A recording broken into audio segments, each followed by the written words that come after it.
Здраво, драги родители! Добре дојдовте на уште едно видео на Малиот принц за разбуденото семејство на тема од лична победа до заедничка победа.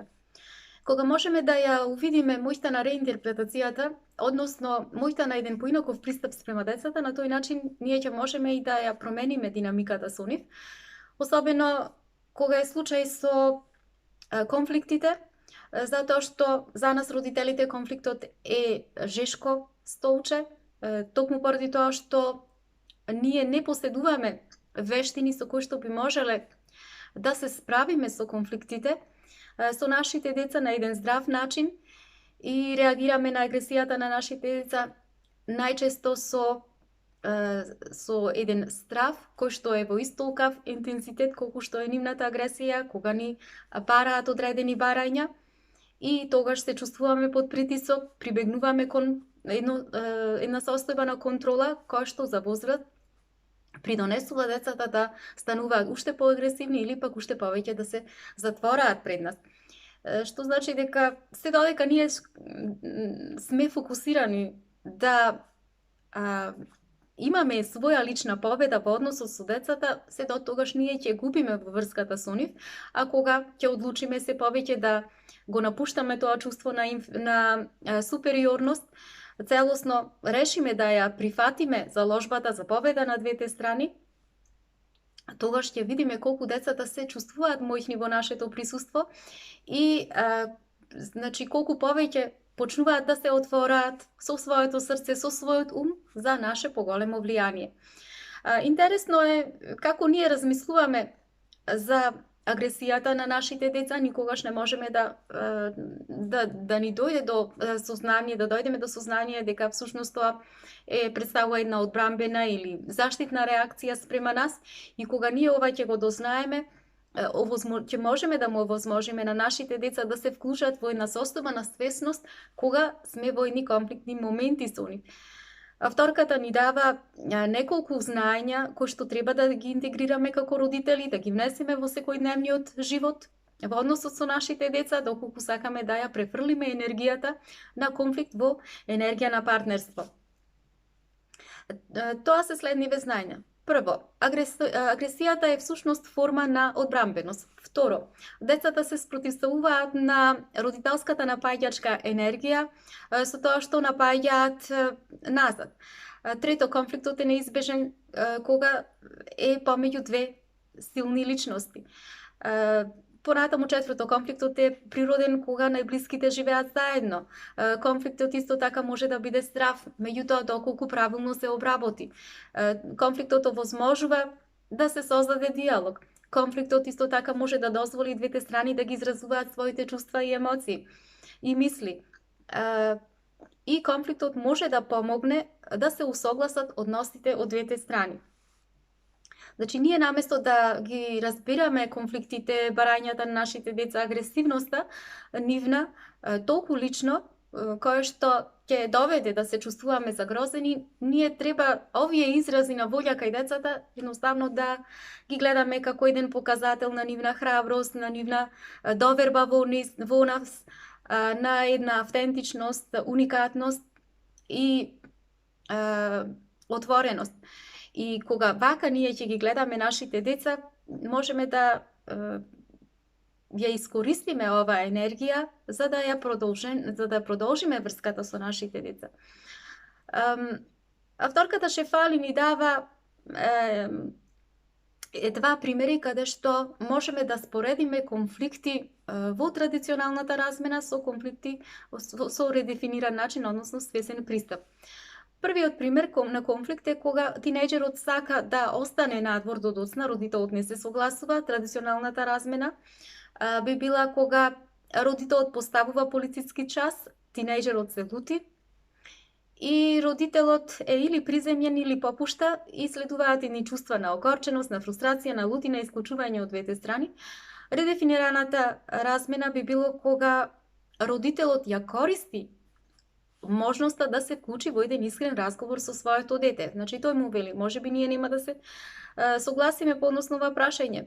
Двајцата, меѓутоа прво мора ние со почит да се слушаме, да првни да преговараме за условите во кои што ќе се согласиме, значи секој од нас треба да разбере што е важно за него, а што не е важно за него прво, и на крајот двајцата да се усогласиме за да можеме да дојдеме до состојба која што ќе одговара за двајцата и каде што ќе се чувствуваме двајцата убаво.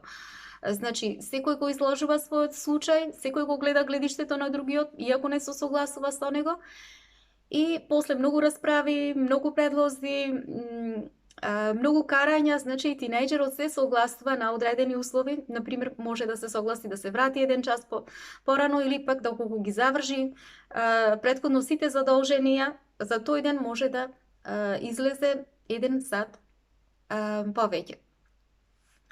И другиот пример, другиот конфликт е кога детето сака да гледа телевизија, меѓутоа родителот не се согласува и родителот вели дека во традиционалниот пристап дека е време да се исклучи телевизорот, кога детето не дејствува, не реагира, не станува, родителот го зема далечинското и тогаш детето веднаш скокнува, почнува да се кара со родителот, почнува да клоца, да се бори со родителот, родителот влегува во истата енергија со детето, и сето тоа се случува се додека не победи еден во таа битка.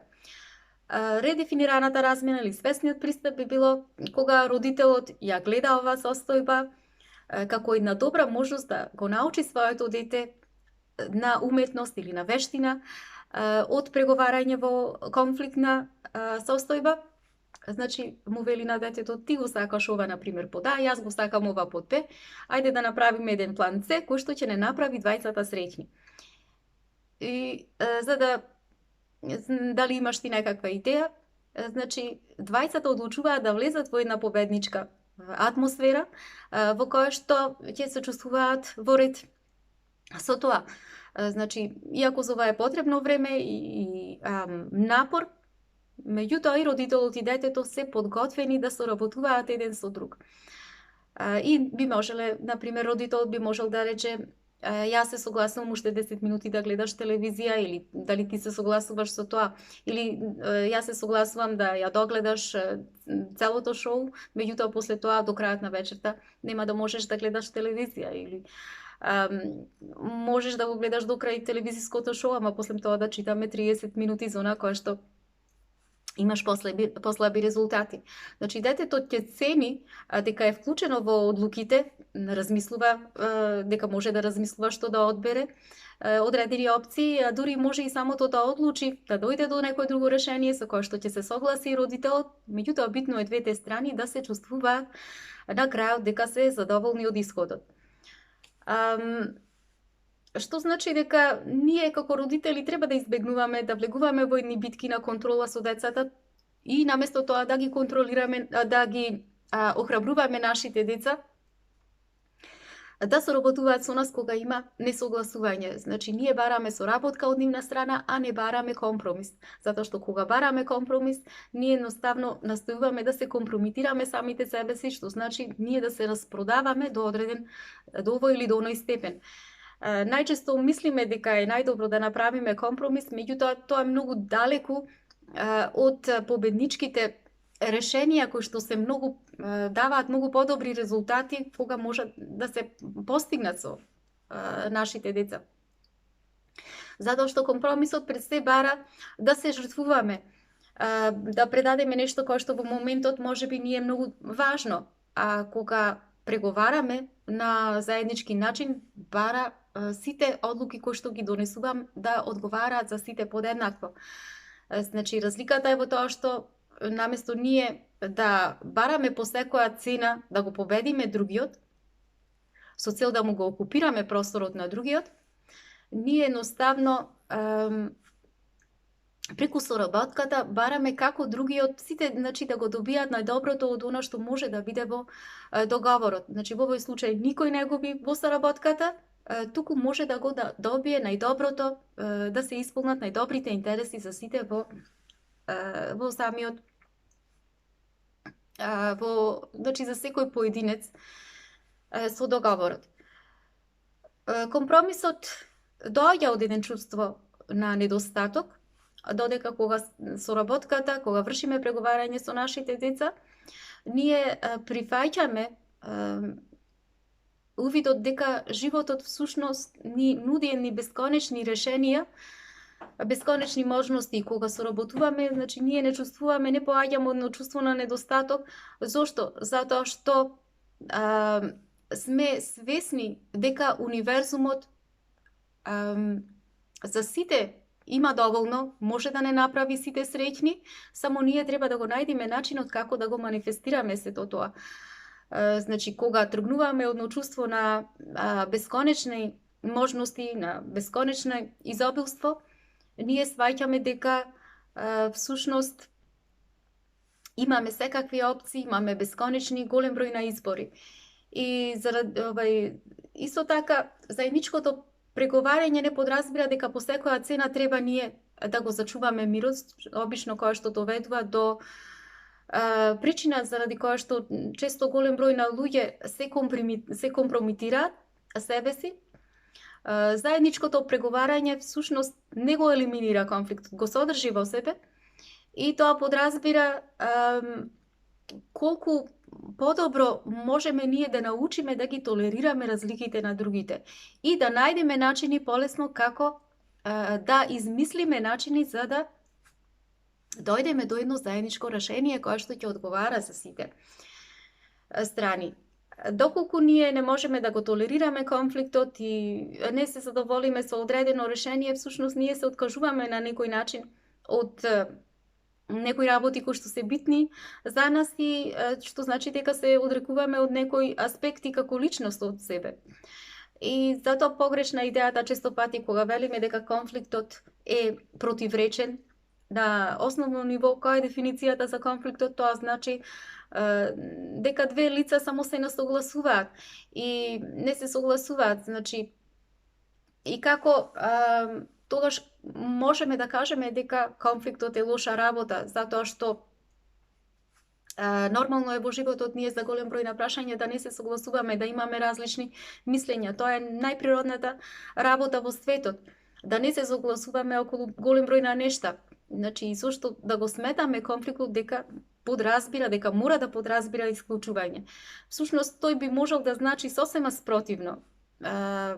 Само доколку ние сакаме да го преиспитаме начинот на кој што можеме да се справиме со конфликтите, и откако ние ќе се почувствуваме удобно во тоа нешто, дека ни одговара така, можеме да, значи, да се вклучиме истовремено со почит спрема другите и кое што ќе гарантира дека ќе бидат слушнати и другите во тој однос. И ова за возраст му ја зголемува автономијата, ја зголемува властвувањето на другата страна. Кога имаме борба и компромис, тоа се правци по кои што луѓето обично одат кога тие не можат да застанат позади себе, не можат да застанат позади она што го сакаат и компромисот бара да поднесеме решение од кое што не сме задоволни и токму поради тоа компромисот нас не носи, не води само на патот на слабоста. Расправите и тепачките исто така се манифестација на чувство на несовршеност, која што произлегува од недостаток на свесност за изобилните ресурси кои што внатре ние ги имаме, кои што ги поседуваме во нашата внатрешна стабилност. А додека кога преговараме, ние се приближуваме да донесеме една заедничка одлука од една позиција на моќ, од една позиција на сила која што нас не прави да се чувствуваме стабилни и не прави истовремено да се чувствуваме смирени, а не да се чувствуваме агресивни. И, значи, ако сакаме да решиме конфликт, ние прво треба да се залагаме за себе, треба да се залагаме за возрастните, треба да се залагаме за децата и при тоа да не дозволиме да се распродаваме себе си. Наместо само да ја носиме потребата на масата за да преговараме, патот напред е да ги искористиме сите изобилства кои што постојат во нас, во нашата внатрешност, кога соработуваме со нашите деца, за да донесеме најпригладни решенија.